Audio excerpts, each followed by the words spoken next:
నా మనసుకు నచ్చిన ఓ చక్కని సందేశమిది. ఓ నగరంలో ఓ రాజకీయ నాయకుడి హత్య జరిగిన సందర్భంలో ఆంధ్రాలో కర్ఫ్యూ నిర్వహిస్తున్న సందర్భం అది. ఆ సందర్భంలో ఓ పేద ముసలావిడ ఇళ్లలో పాచిపని చేసుకుంటూ తల్లిదండ్రులు లేని తన మనవడి ఆకలి తీర్చేది.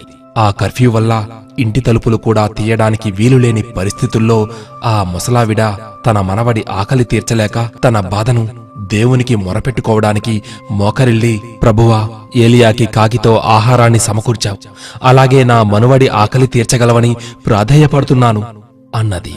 ఆ మాట విన్న తన మనవడు కాకి ఆహారాన్ని తెస్తుందని నమ్మి కాకి లోపలికి రావాలంటే తలుపులు తెరిచిలేవని వెంటనే కిటికీ తలుపులను తెరిచాడు. కిటికీ పక్కనే కాపలాగా నిలబడి ఉన్న ఒక పోలీసు వెంటనే కిటికీ తలుపు మీద కొట్టి లోపలికి తొంగి చూశాడు. లోపల ఆ పసివాడు బిక్కముఖం వేసుకొని అతని వంక బెదురుగా చూస్తూ ఉంటే ఆ పోలీసు, తలుపెందుకు తీశావు అన్నాడు. పిల్లవాడేమో, మా బామ్మ దేవుడికి ప్రార్థన చేసింది, దేవుడు కాకితో ఆహారం పంపిస్తాడంది. అప్పుడా పోలీసు లోపల గదిలో మోకాళ్ల మీద ప్రార్థన చేస్తున్న ముసలావిడను చూసి ఆ పిల్లవాడితో, ఆకలేస్తోందా? మీ మామ్మ చెప్పిన కాకిని నేనే. నువ్వు కిటికీ తలుపులు వేసుకుని లోపలే ఉండు, నేను మళ్లీ వచ్చి తలుపు కొట్టినప్పుడు తీయి అని చెప్పాడు. ఆ కాకి ఒక మూసి ఉన్న పచారీ కొట్టు తీయించి పప్పులు, ఉప్పులు, బియ్యం అన్నీ తీసుకుని ఆ రోజుకి తనకిచ్చిన భోజనాన్ని కూడా తీసుకువెళ్లి ఆ పిల్లవాడికి ఇంటి కిటికీ దగ్గరికి వెళ్లి తలుపు కొట్టి అందించాడు. ఆ ముసలావిడ ప్రార్థన విన్న దేవుడు కాకి ద్వారా తన మనవడికి ఇంకా ఆమెకు ఆకలిని తీర్చాడు. ఇందులో ఒకరిది ప్రార్థన, ఇంకొకరిది విశ్వాసం, మరొకరిది ప్రేమపూరిత సహాయం.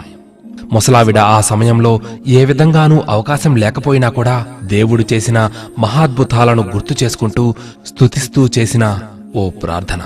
ఆ చిన్నపిల్లవాడు తన బామ్మ చేసిన ప్రార్థనకు దేవుడు సమాధానమిస్తాడని నమ్మి కిటికీ తెరిచి మరీ వెతకడం.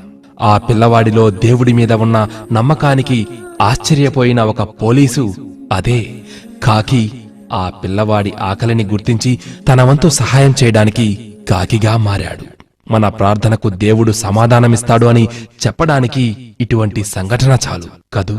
మరి మనం చేసే ప్రార్థన ఏ మతంలోనైనా సరే ఎలా ఉండాలంటే, వర్షం కోసం ప్రార్థన చేసినప్పుడు గొడుగుతో సహా బయటకు వచ్చే విశ్వాసిలా ఉండాలి. ఏమంటారు? చివరిగా మీకో మాట.